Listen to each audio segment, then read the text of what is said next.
મારા વાલા વિદ્યાર્થી ભાઈઓ બહેનો, સામાન્ય પ્રવાહ ધોરણ 11 તત્વજ્ઞાન એમ જીભવા કન્યા વિદ્યા મંદિરમાં આપ સૌનું હાર્દિક સ્વાગત છે. જે ડૉક્ટર હરિભાઈ પટેલ શૈક્ષણિક સંકુલમાં આવેલ છે અને આદરપાત્ર જે કે કેશિયા સાહેબના માર્ગદર્શન હેઠળ આ સ્કૂલ ચાલુ છે. આપણે તત્વજ્ઞાન પ્રકરણ 4 ની અંદરમાં ભાગ નંબર 5 ની અત્યારે આપણે વાત કરવા જઈ રહ્યા છીએ. વિદ્યાર્થી ભાઈ બહેનો, ભાગ નંબર 4 ની અંદરમાં આપણે જે નિષેધ વિશેની વાત કરેલી હતી એનાથી વધારાની આગળની વાત એટલે કે આપણે જે સંયુક્ત વિધાનના જે પ્રકારો પડે છે એના સંદર્ભની અંદરમાં આપણે વાત કરવા જઈ રહ્યા છીએ. એમાં આપણે પહેલો પ્રકાર નિષેધ અથવા નિષેધવાચક વિધાન જોયો. અત્યારે આપણે બીજો પ્રકાર છે એ સમુચ્ચય અથવા તો જેને સમુચ્ચયિક વિધાન કહેવામાં આવે છે. સમુચ્ચય અથવા સમુચ્ચયિક વિધાન કહેવામાં આવે છે. બોલવામાં સરળતા રહે એટલે આપણે સમુચ્ચય વિધાન એવો શબ્દ વારંવાર વાપરશું. એની વ્યાખ્યા જોઈએ તો એની વ્યાખ્યા આ પ્રમાણેની છે કે જે સંયુક્ત વિધાનમાં બે વિધાનો, બરાબર સમજો, જે સંયુક્ત વિધાનમાં બે વિધાનો અને શબ્દથી જોડાયેલા હોય તે સંયુક્ત વિધાનને સમુચ્ચય કે સમુચ્ચયિક વિધાન કહેવામાં આવે છે.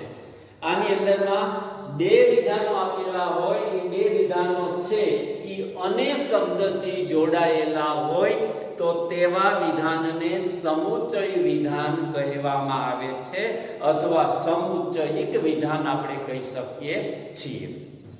આપણે આ બાબતના સ્પષ્ટીકરણ માટે આગળ વધીને વાત કરીએ તો આ સમુચ્ચય કે સમુચ્ચયિક વિધાનની અંદરમાં ઘણી વખત વિધાનોમાં એવું બને કે આ અને શબ્દ આવેલો હોતો નથી, પણ એની જગ્યાએ એના પર્યાય શબ્દો એટલે કે જેનો અર્થ અને થાય એવા જે શબ્દ વપરાયેલા હોય છે. ત્યારે પણ આ પ્રકારના વિધાનને સમુચ્ચય પ્રકારનું વિધાન ગણવું. જેમ કે દાખલા તરીકે તથા, જોકે, જ્યારે, પણ આવા શબ્દ કે આના જેવા બીજા શબ્દો અને એનાથી જ્યારે આ બે વિધાનો એ જોડાયેલા હોય ત્યારે એને આપણે અનેનો પર્યાય શબ્દ ગણવો અને એ વિધાનને સમુચ્ચય વિધાન ગણવું. તેમજ ઘણી વખત એવું બને કે આ શબ્દો ના હોય પણ એની જગ્યાએ કેટલાક વિરામ ચિહ્નોનો ઉપયોગ થયેલો હોય અને આ વિરામ ચિહ્નો છે એને પણ આપણે અનેના પર્યાયનો ઉપયોગ કરવો. જેમ કે આ અલ્પ વિરામ, તો અલ્પ વિરામ માટેની આ પ્રકારની સંજ્ઞા છે. બે વિધાનની વચ્ચે જ્યારે આવું અલ્પ વિરામ આવેલું હોય તો એમ સમજવું કે આ બંને વિધાનો એ અન્ય શબ્દથી જોડાયેલા છે. એ જ રીતે આ પ્રકારનું અર્ધ વિરામ નું ચિહ્ન વપરાયેલું હોય, કે ઉપર મીંડું અને નીચે સાતરા જેવી નિશાની, તો પણ આપણે એને અનેનો પર્યાય શબ્દ ગણશું અને આ પ્રકારના વિધાનને આપણે સમુચ્ચય પ્રકારનું વિધાન ગણશું. જેમ કે અહીંયા બાબતના સ્પષ્ટીકરણ માટે કેટલાક ઉદાહરણો તારવા છે. એમાં પહેલું ઉદાહરણ કારેલા કડવા છે અને કારેલા ગુણકારી છે. તો આની અંદરમાં અને શબ્દ જે ઉપરનું વ્યાખ્યા આપેલી છે, લક્ષણ આપેલું છે, એમાંથી બેઠે બેઠો અને શબ્દ મૂકેલો છે અને જેના દ્વારા આ બે વિધાનને જોડવામાં આવેલા છે એટલે એને આપણે સમુચ્ચય વિધાન કહી શકીએ. એ જ રીતે ખાંડ મીઠી છે અને એના માટે અહીંયા પણ શબ્દ વપરાયેલો છે, અહીંયા અને વપરાયેલો છે, પણ એ અનેનો પર્યાય છે એટલા માટે ખાંડ મીઠી છે અને સ્વાસ્થ્ય માટે નુકસાનકારક છે. આવા બે સાદા વિધાન એ પણ થી જોડાયેલા છે. એ જ રીતે સોક્રેટિસ ગુરુ છે, અહીંયા જ્યારે શબ્દ આવ્યો, આ જ્યારે શબ્દ પણ અહીંયા આવ્યો જોવો એ બીજું વિધાન પ્લેટો તેમના શિષ્ય છે. તો આ બે વિધાનો એ જ્યારે શબ્દથી જોડાયેલ છે એટલે આપણે એને સમુચય પ્રકારનું વિધાન ગણશું. એ જ રીતે ગુરુ નાનકે શીખ ધર્મની સ્થાપના કરી અને અહીંયા જો કે શબ્દ આવ્યો. ગૌતમ બુદ્ધે બૌદ્ધ ધર્મની સ્થાપના કરી. આ બે વિધાનો ગુરુ નાનક વાળું અને ગૌતમ બુદ્ધ વાળું વિધાન એ બંને વિધાનો જો કે શબ્દથી જોડાયેલા છે એટલે આપણે એને સમુચય પ્રકારનું વિધાન ગણશું. હવે એ જ રીતે આપણે આગળની વાત કરીએ તો પ્રહર સંગીતકાર છે. પછી અહીંયાના માટે બીજો શબ્દ આવ્યો તથા અને અહીંયા પ્રહર ગીતકાર છે. તો આ પ્રહર માટેના જે બે વિધાનો છે એમાં વચ્ચે તથા શબ્દ આવ્યો. તથા એ અનેનો પર્યાય છે એટલે આપણે એને સમુચય પ્રકારનું વિધાન ગણશું. હવે એ જ રીતે વિરામ ચિહ્નોના પણ બે ઉદાહરણો લીધા છે એના દ્વારા આપણે વાત સમજીએ છીએ કે દાખલા તરીકે ગાંધીજી રાષ્ટ્રપિતા છે તો એની અહીંયા એક અર્ધવિરામ ચિહ્ન વચ્ચે મૂક્યું છે. અને બીજું છે ગાંધીજી મહાત્મા છે. આ બે વિધાનો એ અર્ધવિરામથી જોડાયેલા છે એટલે આપણે એને સમુચય પ્રકારનું વિધાન ગણશું. એ જ રીતે સંતો જ્ઞાની હોય છે. પછી જો અલ્પવિરામ આવ્યું, આ અલ્પવિરામ અને બીજું વિધાન આવ્યું છે અજ્ઞાનીઓ અહંકારી હોય છે. તો આ બે વિધાનો એ અલ્પવિરામથી જોડાયેલા છે એટલે આપણે એને સમુચય પ્રકારનું વિધાન ગણશું. એટલે આ પ્રમાણે અને પણ જો કે જ્યારે જો કે તથા અને અર્ધવિરામ કે અલ્પવિરામ આવેલા હોય તો બધા વિધાનોને આપણે સમુચય પ્રકારનું વિધાન કે સમુચય પ્રકારનું વિધાન ગણશું. હવે એની પ્રાતિક રજૂઆત કરવા માટે અહીંયા અને તેમના પર્યાય શબ્દો અને ચિહ્નો, જે ચિહ્ન આપણે અહીંયા વાપર્યા છે આ અર્ધવિરામ અને અલ્પવિરામ, આ બે ચિહ્નો હોય તો એના માટે આ પ્રકારનું સમુચય વાળું પ્રતીક છે એ વાપરવામાં આવે છે. એટલે આ અને હોય, તથા હોય, અર્ધવિરામ હોય, અલ્પવિરામ હોય, જોકે હોય, પણ હોય, જ્યારે હોય તો આ બધા માટે આ પ્રકારનું સમુચય પ્રકારનું નિશાન વપરાય છે. હવે ધ્યાન રાખજો વિદ્યાર્થી ભાઈ બહેનો, ઘણાય છે ને આમ આટલા જેવી આમ નિશાની કરી દે છે પણ આ આટલા જેવી નિશાની છે આપણે તર્કશાસ્ત્રના વિદ્યાર્થી છીએ એટલે સાચી નિશાની શીખવી આપણા માટે જરૂરી છે. એટલા માટે હું તમને કહું કે આ કેમ કરવું. સાવ સરળ રસ્તો તમને કહું, નીચેથી આ સાઈડમાંથી આમ ચાલવું, ઉપર જવાનું, ઉપર એક નાનું મીંડું કરવાનું, નીચે મોટું મીંડું કરવાનું.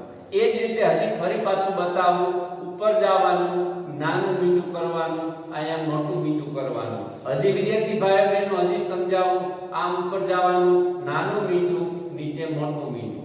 આ પ્રમાણે એક વારંવાર પ્રેક્ટિસ કરશો તો સમુચય પ્રકારનું ચિહ્ન તમને લખતા આવડી જશે અને શીખવાનું છે. અને જો ના આવડતું હોય તો આપણે આપણી એક રફ નોટ લઈ લેવાની, રફ નોટનું એક પાનું લઈ લેવાનું અને એ પાનાની અંદરમાં વારંવાર આવું પ્રતીક વાપરવાનું નથી, આ પ્રકારનું ચિહ્ન વાપરવાનું છે અને એને પ્રેક્ટિસ કરીને આપણે શીખી જવાનું છે. એ આપણે ધ્યાનમાં રાખવાનું છે. એટલે આને સમુચય તરીકે એવા નામથી આપણે ઓળખશું અને એને આપણે બોલશું અને યાદ રાખશું. જ્યારે હું સમુચય બોલું ત્યારે તમારે સમજી લેવાનું કે અહીંયા પ્રતીક છે, આ સમુચયનું પ્રતીક છે, એ સાહેબ બોલે છે કે એનું અર્થઘટન એવું થાય છે. અને એ જ રીતે સમુચય એ દ્વિમુખી કારક છે. સમુચય એ દ્વિમુખી કારક હોવાના પરિણામે એનું ક્ષેત્ર એની ડાબી અને જમણી બંને બાજુએ હોય છે. સમુચય એવું કારક છે કે એનું ક્ષેત્ર ડાબી અને જમણી અને ડાબી બંને બાજુએ આવેલું હોય છે. એ દ્વિમુખી કારક છે, એ આપણે ધ્યાનમાં રાખવાનું છે. હવે એ જ રીતે સાદા વિધાન જેટલા આવેલા હોય, આમાં જેટલા સાદા વિધાનો આવેલા છે એ બધા સાદા વિધાન માટે વિધાન પરક અચલનો ઉપયોગ કરવામાં આવે છે. એટલે કે કેપિટલ અક્ષર એટલે કે a થી શરૂ કરીને z સુધીના કેપિટલ તરીકે ઉપયોગ કરવામાં આવે છે. દાખલા તરીકે આપણે આ બધા જ ઉદાહરણો આપેલા છે અને બધા જ ઉદાહરણોની જો આપણે પ્રાતિક રજૂઆત કરવી હોય તો પ્રાતિક રજૂઆત કરવા માટે આપણે જોઈએ તો જેટલા સાદા વિધાનો છે, જેમ કે દાખલા તરીકે આપણે એમ કહીએ કે અહીંયા જેના માટે આપણે એમ કહીએ કારેલા કડવા છે, તો આ આખા વિધાન માટે આપણે એ સંજ્ઞા આપી દઈએ અને એના માટે આવું સમુચય આપી દઈએ જે અહીંયા હમણાં વારંવાર લખાવો, અને કારેલા ગુણકારી છે આના માટે બી સંજ્ઞા આપી દઈએ. આખી બરાબર પ્રાતિક રજૂઆત થઈ ગઈ એ સમુચય બી આ પ્રકારની થઈ ગઈ. હવે એ જ રીતે ખાંડ મીઠી છે તો ખાંડ માટે આપણે કેપિટલ કે આપીએ, પણ આવ્યું એના માટે આવું સમુચયનું પ્રતીક આપીએ, અને સ્વાસ્થ્ય માટે નુકસાનકારક છે આના માટે આપણે કેપિટલ એસ સંજ્ઞા આપીએ, એટલે કે સમુચય એસ. આવી પ્રાતિક રજૂઆત થઈ ગઈ કે સમુચય એસ. એ જ રીતે સોક્રેટિસ ગુરુ છે તો એના માટે કેપિટલ એસ, જ્યારે આવ્યું એના માટે સમુચય. પ્લેટો તેમના શિષ્ય છે આના માટે કેપિટલ પી, એટલે એસ સમુચય પી. આની પ્રાતિક રજૂઆત થઈ ગઈ એસ સમુચય પી. હવે એ જ રીતે ગુરુ નાનકે શીખ ધર્મની સ્થાપના કરી તો ગુરુ નાનકે શીખ ધર્મની સ્થાપના કરી એના માટે કેપિટલ જી. જો કે આવ્યું એના માટે સમુચયની આ નિશાની, અને ગૌતમ બુદ્ધે બૌદ્ધ ધર્મની સ્થાપના કરી. હવે અહીંયા જે આપી દીધો એટલે ગૌતમ માટે જી ની આપીએ, પણ બૌદ્ધ માટે આપણે બી કેપિટલ સંજ્ઞા આપીએ, એટલે આની આખી પ્રાતિક રજૂઆત આ પ્રમાણે બની ગઈ. જેમ આપણે કહી શકીએ જી સમુચય બી. આવી પ્રાતિક રજૂઆત થઈ ગઈ. હવે એ જ રીતે અહીંયા પ્રહર માટે કેપિટલ પી આપીએ, અને તથા આવ્યું એના માટે સમુચય આપીએ, અને પ્રહર ગીતકાર છે હવે અહીંયા પ્રહર માટે પી આપી દીધો, અહીંયા પ્રહર માટે પી નહીં, એટલે અહીંયા આપણે એના માટે આપશું કેપિટલ જી. એટલે આ પ્રમાણે પી સમુચય જી આવી એની પ્રાતિક રજૂઆત થઈ ગઈ. પી સમુચય જી. હવે એ જ રીતે અહીંયા ગાંધીજી રાષ્ટ્રપિતા છે તો આના માટે કેપિટલ જી.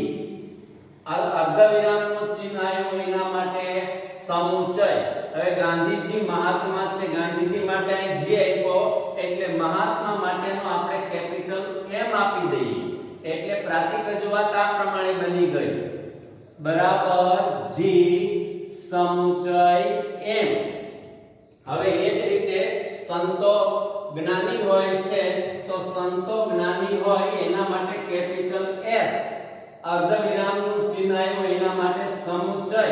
અજ્ઞાનીઓ માટેનો કેપિટલ એ આપી દઈએ, એટલે આમ બની ગયું આના માટેની પ્રાતિક રજૂઆત એસ સમુચય એ.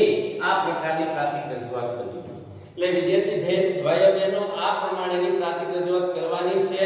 આપણી ટેક્સ્ટની અંદરમાં પણ પાછળના ભાગ ઉપર આવી મનોયત્નની અંદરમાં પ્રાતિક રજૂઆતનો મુદ્દો આવશે, વિધાનની પ્રાતિક રજૂઆત. તો આ અત્યારે તમે સમજેલા હશો તો એનો જવાબ તમે લખી શકશો. અને એ જ રીતે આવનારી પરીક્ષાઓની અંદરમાં પણ જ્યારે કોઈ પણ વિધાનની પ્રાતિક રજૂઆત કરવાની હોય તો એમાં પ્રશ્ન પૂછાઈ શકે કે નીચે આપેલા વિધાનોની પ્રાતિક રજૂઆત કરી અને વિધાનનો પ્રકાર ઓળખાવો. તો આની સામે બધાની સામે આપણે લખશું આ સમુચય પ્રકારનું વિધાન છે. અને આગળ આપણે જેટલા વિધાનોની પ્રાતિક રજૂઆત જોઈએ એમાં નિષેધની અંદરમાં એ બધાની સામે જવાબ લખશું નિષેધ વિધાન છે. એ આપણે ધ્યાનમાં રાખવાનું છે. હવે વિદ્યાર્થી ભાઈઓ બહેનો આપણે આગળની વાત કરીએ તો સમુચયના રૂપની રજૂઆત કરવી હોય, સમુચયનું આપણે રૂપ દર્શાવવું હોય તો રૂપ દર્શાવવા માટે હમણાં વાત કરીએ અને તેના પર્યાય શબ્દો અને ચિહ્નો માટે આ પ્રકારનું સમુચયનું જેવું ચિહ્ન વપરાય છે, બીજું કોઈ અલગ ચિહ્ન નથી. અને તેની અંદરમાં વિધાનનું સ્થાન દર્શાવે, વિધાન નહીં, બરોબર સમજો, વિધાન નહીં પણ વિધાનનું સ્થાન દર્શાવવા માટે અહીંયા વિધાન પરક પરિવર્તી, બરોબર સમજો, વિધાન પરક પરિવર્તી એટલે કે બીજી એબીસીડી ના A થી શરૂ કરીને Z સુધીના નાના અક્ષરોનો અહીંયા પ્રતીક તરીકે કે સંજ્ઞા તરીકે ઉપયોગ થાય છે. દાખલા તરીકે અહીંયા આપેલા તમામ વિધાનોના માટેનું આપણે રૂપ આપવું હોય તો આ પ્રમાણે બની જાય વિદ્યાર્થી ભાઈ બહેનો કે P પછી સમુચય Q. હવે આમાં વાપરેલા આ P અને Q એ બંને બીજી એબીસીડી ના નાના અક્ષરો છે, ધ્યાનમાં રાખજો. દાખલા તરીકે આપણે કેવું હોય P સમુચય Q, આપણે કોઈ ઉદાહરણ લેવું હોય તો P ના સ્થાને આવું વિધાન આવી શકે, કારેલા કડવા છે. આ Q ના સ્થાને કારેલા ગુણ કાઢી છે એવું વિધાન આવી શકે. અથવા આવું પ્રાતિક સ્વરૂપ P ના સ્થાને A, Q ના સ્થાને B, અને એ જ રીતે P ના સ્થાને ખાંડ મીઠી છે અને Q ના સ્થાને સ્વાસ્થ્ય માટે નુકસાનકારક છે અને માટેનું છેદ સિમ્બોલ, અને અથવા P ના સ્થાને K અને Q ના સ્થાને S.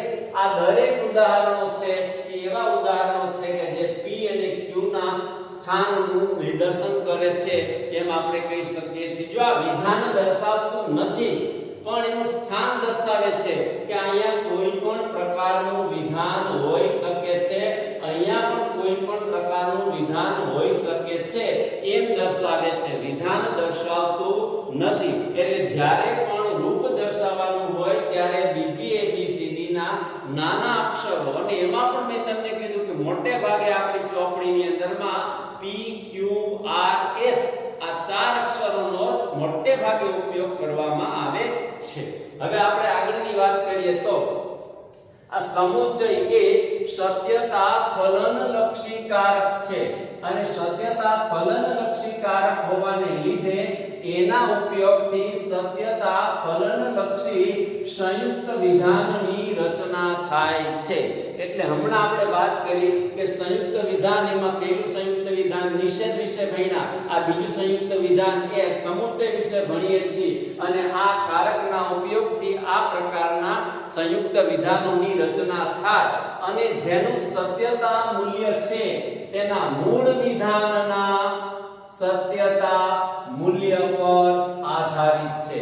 જેનું ટૂંકમાં કહેવાની વાત છે કે જેનું સત્યતા મૂલ્ય છે એ કેના ઉપર આધારિત છે, તો જેનું સત્યતા મૂલ્ય એમ કહેવાય કે તેના મૂળ વિધાનના સત્યતા મૂલ્ય પર આધારિત છે.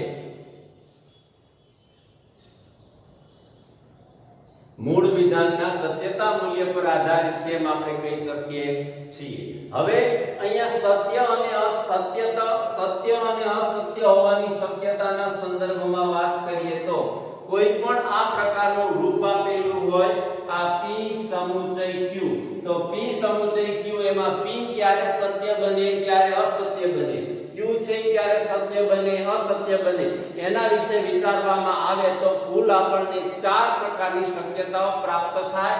મેં જે અહીંયા દર્શાવી છે, જેમ કે P સત્ય Q સત્ય, આ પહેલી શક્યતા. બીજી શક્યતા P સત્ય Q અસત્ય, એવું બની શકે. ત્રીજી શક્યતા P અસત્ય Q સત્ય, એવું પણ બની શકે.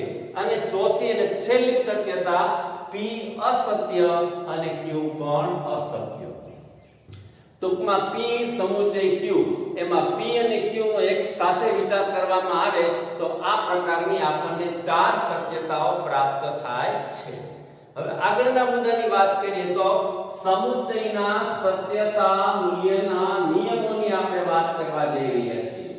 સત્યતા મૂલ્યના નિયમ, તો સમુચયના સત્યતા મૂલ્યના નિયમોને આપણે કાયમી ધોરણે યાદ રાખી લેવાના છે આ નિયમને. કારણ કે આગળ પર જ્યારે દલીલ પ્રમાણભૂત છે અપ્રમાણભૂત છે નો નિર્ણય કરવાનો થશે ત્યારે તમારે એ દલીલની અંદરમાં જે તીનું સત્ય અસત્ય જે તે વિધાનનું મૂલ્ય કઈ રીતે આવે એ સમુચયની અંદરમાં તમારે નિર્ણય કરવાનો થાય તો આ બે નિયમ તમને મોઢે કડકડાટ આવડવા જોઈએ. જેમ કે એમાંનો પહેલો નિયમ બંને સમુચિતો સત્ય હોય, બંને સમુચિતો સત્ય હોય તો સમુચય વિધાન સત્ય બને છે. બરોબર યાદ રાખજો. એટલે બંને સમુચિતો સત્ય હોય તો સમુચય વિધાન સત્ય બને છે. હવે એની બીજી અને છેલ્લી શક્યતા, બેમાંથી એક અથવા બંને સમુચિત અસત્ય હોય તો સમુચય વિધાન અસત્ય બને છે. બે સમુચિત આપેલા હોય અથવા બંનેમાંથી કોઈ એક સમુચિત હોય, એ સમુચિત પહેલો પણ હોય અને બીજો પણ હોય. એક અહીંયા બીજી બાબત સ્પષ્ટ કરી દઉં. આની અંદરમાં આવતા ઘટક, જો આખા વિધાનને સમુચય કહેવાય પણ એના એક ભાગની વાત કરવી હોય તો એને સમુચિત કહેવામાં આવે. દાખલા તરીકે આ આખું વિધાન એ સમુચય પ્રકારનું છે પણ ખાલી એની વાત કરવી હોય તો એ એક સમુચિત છે. આ બી છે એ બીજો સમુચિત છે. આ આખું વિધાન સમુચય છે પણ આ એક સમુચિત છે અને આ બીજું સમુચિત છે એમ આપણે કહી શકીએ છીએ. એટલે જ્યારે બંને સમુચિતો અથવા બંનેમાંથી એક સમુચિત એટલે બંનેમાંથીનું એક વિધાન અથવા બંને એના ઘટક રૂપ વિધાનો જ્યારે અસત્ય હોય, બરાબર સમજો, અસત્ય હોય તો સમુચય વિધાન અસત્ય બને છે. હવે આ ચાર શક્યતા અને આ સત્યતા મૂલ્યના નિયમો, આ બે વાતને આપણે ભેગી લઈએ તો એને આધારે આપણને જે સત્યતા મૂલ્યનો દલીલમાં નિર્ણય કરવાનો થાય એ નિર્ણય કરવા માટેની અહીંયા આપણને વધુ સ્પષ્ટતા પ્રાપ્ત થઈ જાય છે. જેમ કે આ શક્યતાઓને અહીંયા લીધી, આના નિયમોને અહીંયા ભેગા લઈ લીધા.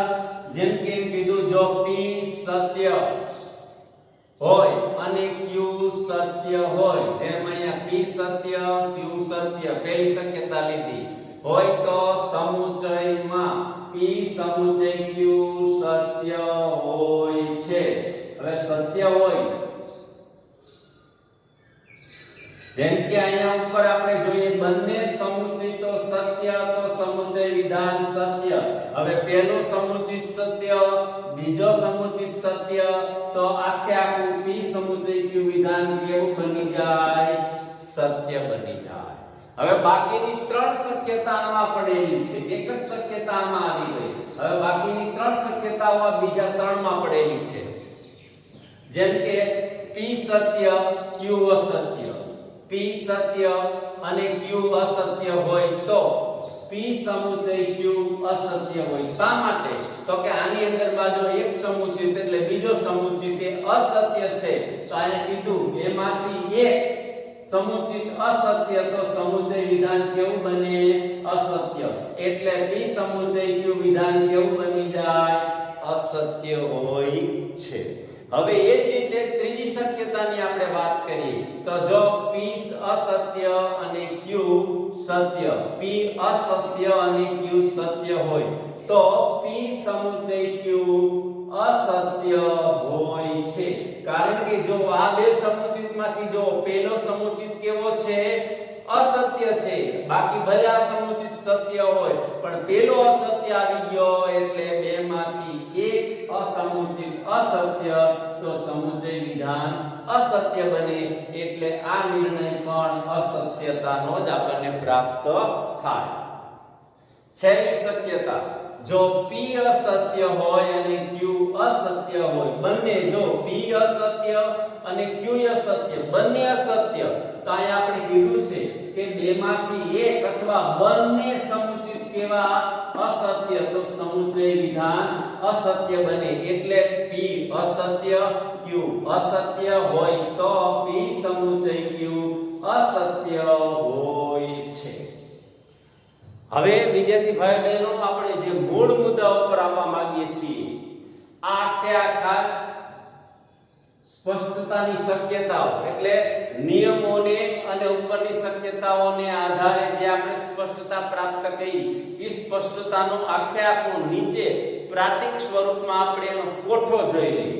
હવે સત્ય વિધાન માટે આગળ મેં તમને કીધું કે આ પ્રકારે ટી સંજ્ઞા આપવામાં આવે છે અને અસત્ય વિધાન હોય તો એના માટે એક સંજ્ઞા આપવામાં આવે છે.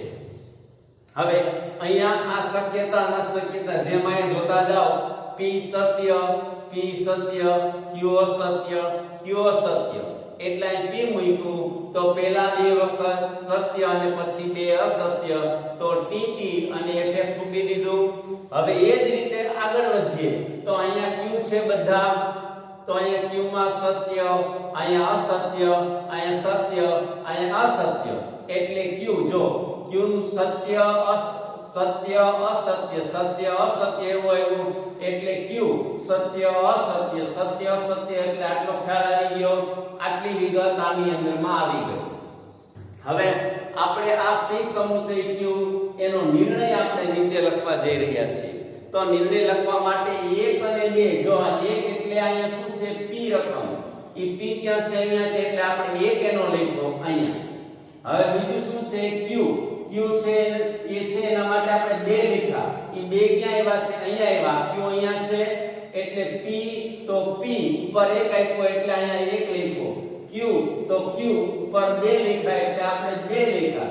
હવે આની અંદરમાં કારક વચ્ચેનું કયું છે સમુચય એટલે સમુચયને આપણે કૌંસમાં મૂકશું અથવા તો એની અંદરમાં આગળ તમને ખબર હતો નિષેધને આપણે કૌંસમાં મૂક્યું હતું એટલે ધ્યાનમાં રાખવાનું છે. એટલે 1 2 અને આ સમુચયના આખા સત્યતા મૂલ્યના નિયમને આધારે આ જવાબ હવે આપણને પ્રાપ્ત થાય છે. જેમ કે આપણે જોઈ લઈએ તો p નું મૂલ્ય સત્ય q નું મૂલ્ય સત્ય બંને સમુચિતો સત્ય છે. p નું મૂલ્ય સત્ય q નું મૂલ્ય સત્ય તો p સમુચય q સત્ય એટલે p નું મૂલ્ય સત્ય q નું મૂલ્ય સત્ય તો p સમુચય q સત્ય હોય છે. બીજી હરો p નું મૂલ્ય સત્ય q નું મૂલ્ય અસત્ય તો p સમુચય q અસત્ય. અહીંયા p નું મૂલ્ય સત્ય q નું મૂલ્ય અસત્ય તો p સમુચય q અસત્ય બને છે. હરોળ નંબર 3 p નું મૂલ્ય અહીંયા અસત્ય અને q નું મૂલ્ય સત્ય તો p સમુચય q અસત્ય હોય. અહીંયા પણ p નું મૂલ્ય અસત્ય q નું મૂલ્ય સત્ય તો p સમુચય q અસત્ય બને છે. છેલ્લી અને ચોથી શક્યતા p નું મૂલ્ય અસત્ય હોય q નું મૂલ્ય અસત્ય હોય તો p સમુચય q અસત્ય હોય છે. અહીંયા p નું મૂલ્ય અસત્ય q નું મૂલ્ય અસત્ય તો p સમુચય q અસત્ય હોય છે. આ પ્રમાણે આખું સત્યતા કોષ્ટક મેં તમને સમજાવ્યું. હવે કહેવાની બાબત એ છે વિદ્યાર્થી ભાઈ બહેનો આ વિડિયો લેક્ચરની અંદરમાં ઘણી બધી બાબતો એવી છે કે તમે ચોપડી વાંચશો તો ઘણીવાર તમને સમજાશે નહીં, તમને મુશ્કેલી થશે કે આમાં તો ઘણું બધું સમજાતું નથી. પણ આખા આ પ્રશ્નનો સાર મેં આમાં ભણી લીધો છે અને આમાં મૂકી દીધો છે અને આ તમે પાકું કરી લેશો તો તમને ધોરણ 12 માં જ્યારે આવશો ત્યારે પહેલા પ્રકરણની અંદરમાં આ 5 તાર્કિક કારકોને આધારે 5 પ્રકારના પ્રશ્નો પહેલા જ આવશે આખા અને બોર્ડની પરીક્ષામાં એવો 5 ગુણનો પ્રશ્ન પણ પૂછાય છે. એટલે અત્યારે તમે જેટલું આ ઊંડાણથી સમજશો, આ વિડિયો લેક્ચરને વારંવાર જોશો એટલો તમને વધુમાં વધુ ફાયદો થશે. હવે આ વિડિયો લેક્ચરમાં મજા આવેલી હોય તો થમ્સ લાઈક કરવાનું ચૂકશો નહીં, બીજા મિત્રોને શેર કરજો અને સબસ્ક્રાઇબ કરવાનું તો ભૂલશો નહીં.